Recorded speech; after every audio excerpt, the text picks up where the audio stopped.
हे यहोवा, मुझे शत्रुओं से बचा ले, मैं तेरी ही आड़ में आ छिपा हूँ। शनिवार 28 फरवरी 2021। आज के मनन के लिए मैंने आप ही के लिए चुना है यजेकिएल अध्याय 12 और उसका 28वां वाक्य। इसलिए तू उनसे कहे, प्रभु यहोवा यूं कहता है, मेरे किसी वचन के पूरा होने में फिर विलंब ना होगा, वरन जो वचन मैं कहूँ सो वह निश्चय पूरा होगा। प्रभु यहोवा की यही वाणी है। आपका दिन आशीषित हो। परमेश्वर के शब्द बहुत जल्द पूरे होंगे। आइए इस वाक्य पर हम मनन करते हैं। आज की सुबह का विषय है अब विलंब नहीं।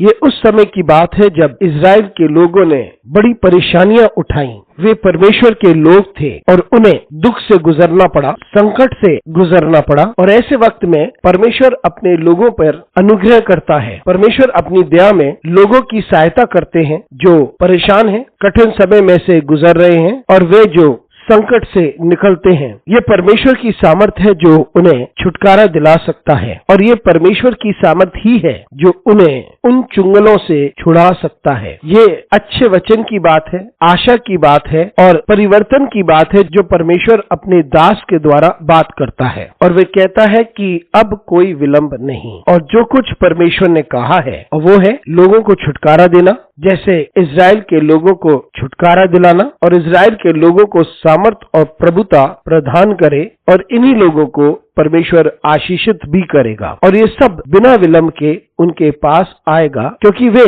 काफी समय से पीड़ा में थे और उन्होंने अपनी आशा परमेश्वर पे टिकाए रखी थी, क्योंकि वे जानते थे कि सत्य परमेश्वर के लोगों के लिए आएगा और अवश्य महान और अद्भुत आशीषें उन पे उतरेंगी। और इस शब्द के द्वारा जो परमेश्वर अपने भविष्यवक्ता के द्वारा कहता है, और वो ये कहता है कि अब कोई विलंब नहीं होगा और शब्द पूरा होने की जो खुशी है वो वहां पर मौजूद होगी, क्योंकि परमेश्वर भला है और उसने निरंतर अपने लोगों के लिए भलाई ही उत्पन्न किया है। आइए हम अपने परमेश्वर को निहारें, विश्वास के द्वारा उसी को हम देखें और हम कभी भी निराश ना हो, क्योंकि परमेश्वर का समय अद्भुत होगा और वो अपने समय में सब कुछ को सुंदर करेगा और उसके समय में हम महान और पराक्रमी कामों को देखेंगे और उसके लोगों को आशीष पाने में कोई विलंब नहीं होगा। अनुग्रहकारी परमेश्वर स्वर्गीय पिता, आज की सुबह के लिए तुझे धन्यवाद देते हैं क्योंकि तू अपने शब्द को हमें देता है।